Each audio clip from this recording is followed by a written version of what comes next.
South Africa could argue that the local media has deliberately been pushing a narrative that paints the country as xenophobic. Pandor said when she arrived at the United Nations as the head of the South African delegation sent by President Cyril Ramaphosa, she would give the same message she gave to African diplomats she met last week. According to the International Relations Minister Naledi Pandor, the unfortunate and tragic events of the past 2 weeks, which saw attacks on African foreign nationals and looting of their businesses, was a complex issue which needed to be looked at in context. Our New York correspondent, Sherwin Bryce-Pease, sat with Minister Pandor, South Africa's Minister of International Relations and Cooperation. Well, a very warm welcome to the SABC studios here at the United Nations in New York, and I am delighted to be in conversation with South Africa's newly installed, perhaps not as new as she was a couple of months ago, the Minister of International Relations and Cooperation, Dr Naledi Pandor. It's a very warm welcome to New York. I hope you've managed to make the transition from just being called Minister to being called Dr. Minister smoothly, Minister. A very warm welcome. Thank you very much, and warm greetings to you. It's lovely to meet you again after several years. Still trying to, get used to this hard-won title of Doctor. Right. Glad that it's realistically done. That all requirements were satisfied. So a nice sense of, achievement behind it. Clearly the President thought perhaps he'd throw you in the deep end by staying away this time around. You are leading South Africa's delegation at a time perhaps when the country's image has taken a punch in the face. And if I were to continue the boxing analogy, are we still a bit dazed, stumbling to our feet while trying to convince the referee that we're okay and we're still in this fight and we might actually still win? Is that a fair analysis? I don't think so, no. I don't think we're dazed at all. We were and are regretful about what has happened in our country and have expressed that in many, many ways. And we're committed as South Africa to ensuring that we pursue the coming together of all communities that live in South Africa, our own citizens and those who come as foreign nationals to our country. We are determined that we're not going to allow lawlessness in South Africa, and we firmly attach and pursue the unity of Africa. We're Pan-African in thinking, Pan-African in policy, Pan-African in commitment. But Pan-African doesn't necessarily mean criticize other African countries, correct? No, certainly. I mean, that certainly would be something that is open to everyone, just as we've been criticized. Yes, but I asked this specifically in reference to what you are now seeking from other African nations, the places where these foreign nationals come from, right? What are some of the concerns that South Africa has as it pertains to other African countries that are sending or where these people are coming from? One of the things I've been trying to communicate is that this must not be seen as some form of defining moment in South Africa. I have a bit of a problem with that notion, and thus making this the sum total of the communication that we have on international relations. Is very important because the action of a few doesn't define the entire nation. The nation has a very clear policy and a very clear commitment to the continent. Now, what we must do as a country is ensure that as a nation we both understand and share that commitment. This doesn't in any way detract from the responsibility all of us have as countries, as governments, to provide opportunity for our people, to manage immigration properly, but also to ensure that when people do come and live in our country, they know that they can live there in safety and without fear. Just as we would expect South Africans to have the same notion should they go to any other country, be it in Africa or any part of the world. I want to read a quote back to you, Minister. These are your words. I think it is the South African media that is depicting South Africa as xenophobic because South African media is very keen to keep this impression alive, and I would urge the South African media to help us start sending a different message. I wanted to give you an opportunity to really clarify what you meant when you spoke about the role of the media here. Well, Sherwin, what's been happening is you are invited to media briefings on a range of subjects, but immediately the sole subject is what happened in South Africa 3 weeks ago, as though that is the sole characterization of South Africa that we must communicate both to South Africa as well as to the world. And this is happening not just with our own media in the country, it's become now an international phenomenon, as though South Africa is defined by that event. We don't do that with other countries.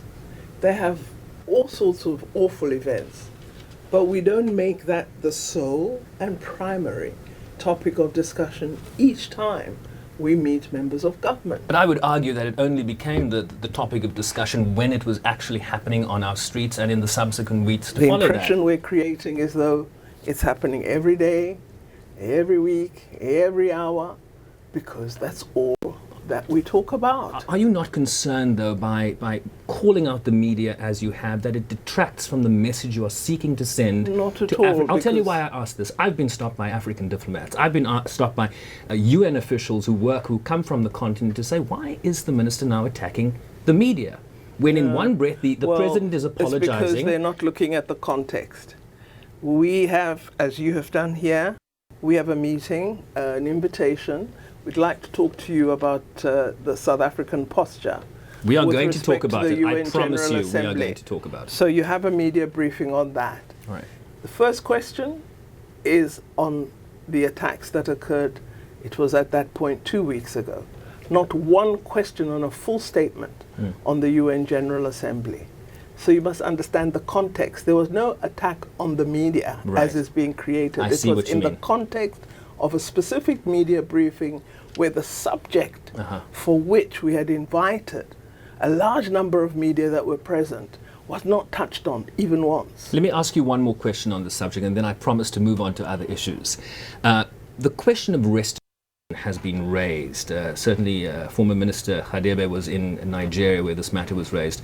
He said that it would be taken up when President Buhari goes to South Africa on a state visit in early October. What's your sense of this call from Nigerians in particular that there be restitution, some form of compensation for some of the victims from outside of the country?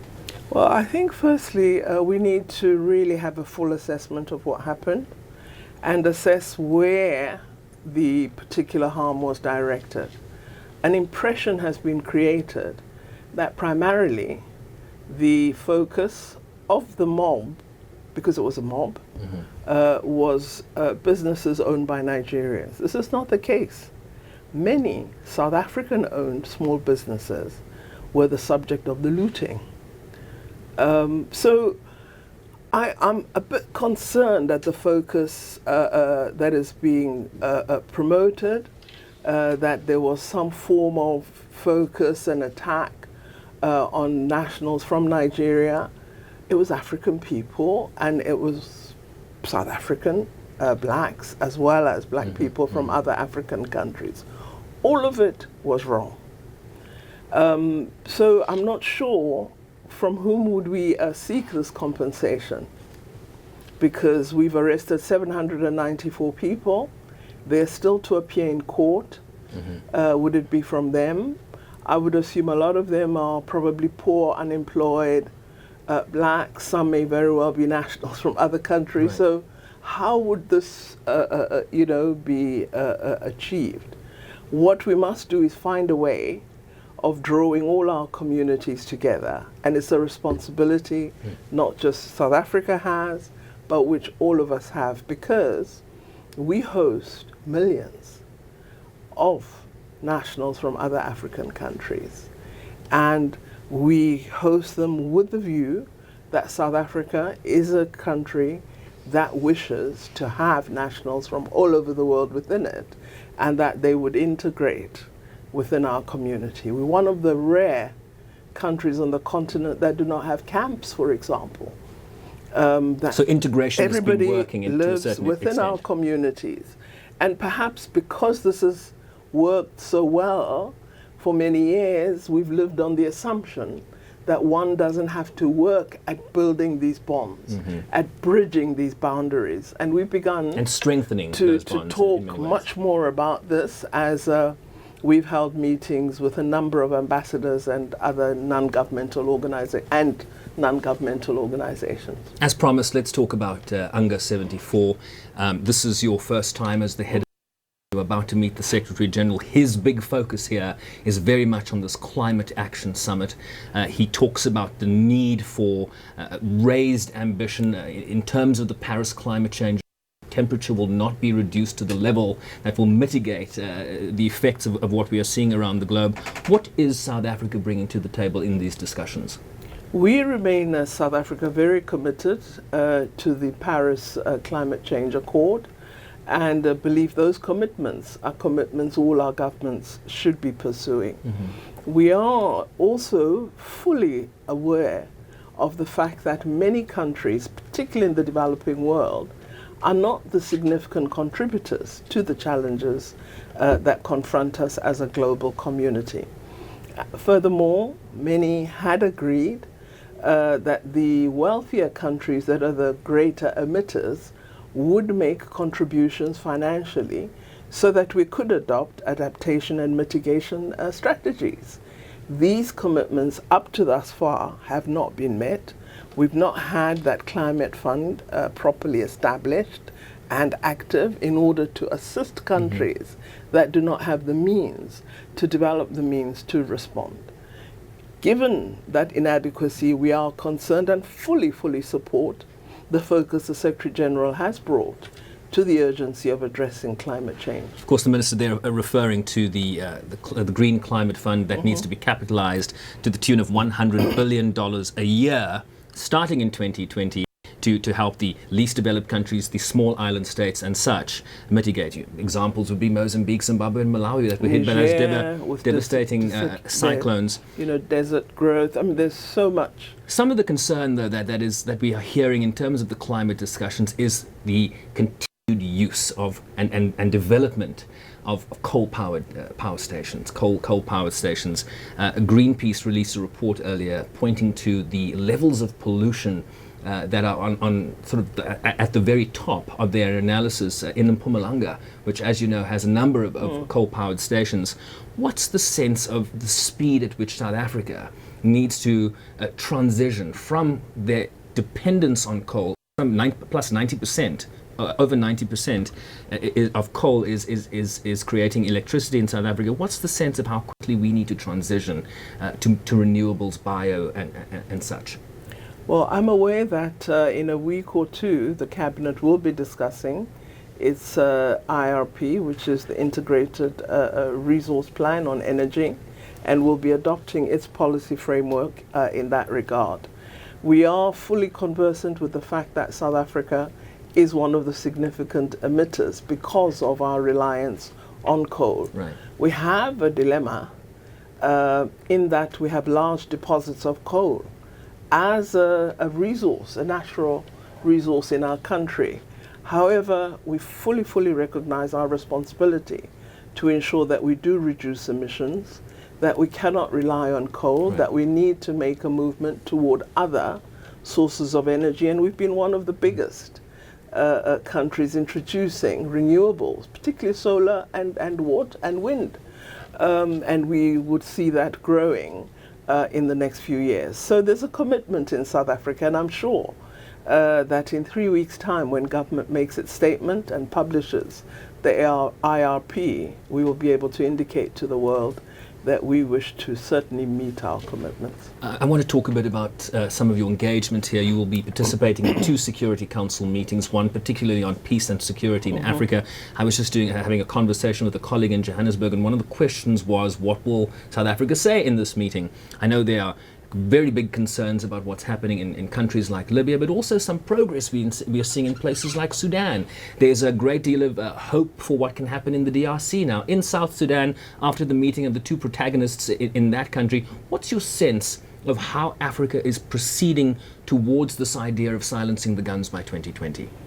I think there are hopeful signs and there is progress, but I believe very strongly that one of the areas we should do much more in is prevention, and thus we should have structures in place that serve as early warning mechanisms so that if there is a potential for civil conflict between one or more countries, we as the AU should be ready to step in and help with conflict resolution. There was some talk about a standby force at some point. We're investing a lot in as South Africa, training mediators as well as persons who have skills in conflict resolution. But I think, Sherwin, that I would say the means to preventing conflict is ensuring development. Because when people are occupied in actually ensuring that there are services in their country, that young people have opportunity, that we reduce the potential for conflict over land, over other scarce resources. We reduce migration. You reduce then the likelihood of conflict. So I think we must attend, and that's why I'm so excited about the theme of UNGA this year, that the focus is really to focus on development as a means to ameliorating these problems that many of our countries are confronted by. We saw a couple of weeks the AU Peace and Security Council call for the lifting of sanctions in Sudan. Also, they've requested the United States remove Sudan from its state sponsors of terror list. There have been similar calls for the lifting of sanctions in Zimbabwe, neighbor, and you know the influx of refugees we've seen there over time. The United States maintains that the human rights situation in Zimbabwe has not sufficiently changed for them to take that final action. What would your message be to the United States, given that it's SADC and South Africa that has called for the lifting of sanctions? I think the new leadership in Zimbabwe is trying to take positive steps. And when we see a movement that is positive, we must take a step that will help them to realize that doing the right thing allows the world to support you. So I think we do need to have a removal of sanctions against Zimbabwe so that we can hold Zimbabwe to account. Because at the moment, Zimbabwe is unable to develop. They're not receiving goods. The economy is in a very dismal state. That doesn't assist the country at all. On Sudan and South Sudan, what we must ensure, now that there has been movement, is we should look at what else needs to be done. You see, in South Sudan, the issue of cantonment is very, very important, but we need funding to be able to successfully do that. We need to disarm.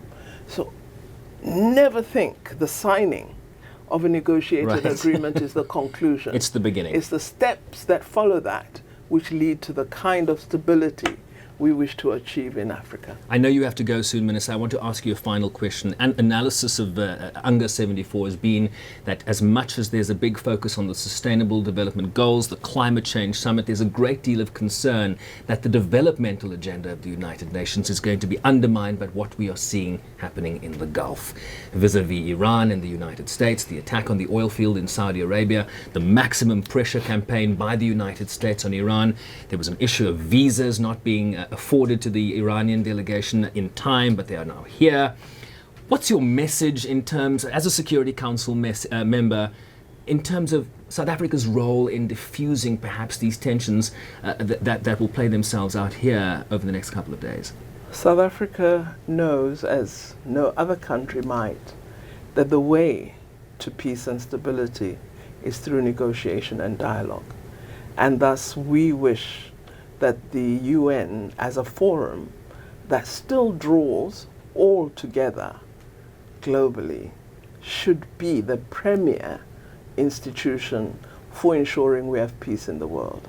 I think UNGA 74 stands as a wonderful opportunity to begin to place the world in a space where we start resolving all the ongoing conflicts and the new ones, and do so in this forum.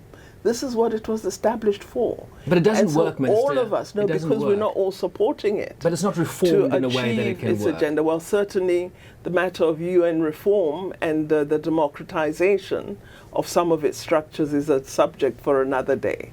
But that does not detract from the fact that we don't have another global organization of this nature. And it is our responsibility as member countries to ensure that it works for the world. I mean, I could talk to you for another hour. I know the Secretary General's waiting. I think he trumps me. Minister Naledi Pandor, always good to see you. Thanks very much indeed. Thank you very much. South Africa's Minister of International Relations, Dr Naledi Pandor, in conversation with us here as we preview UN General Assembly 74. The 74th session officially underway already. Of course, the high-level debate in the General Assembly on Tuesday, the Secretary General's Climate Summit tomorrow, Monday, and it'll all be here on SABC News.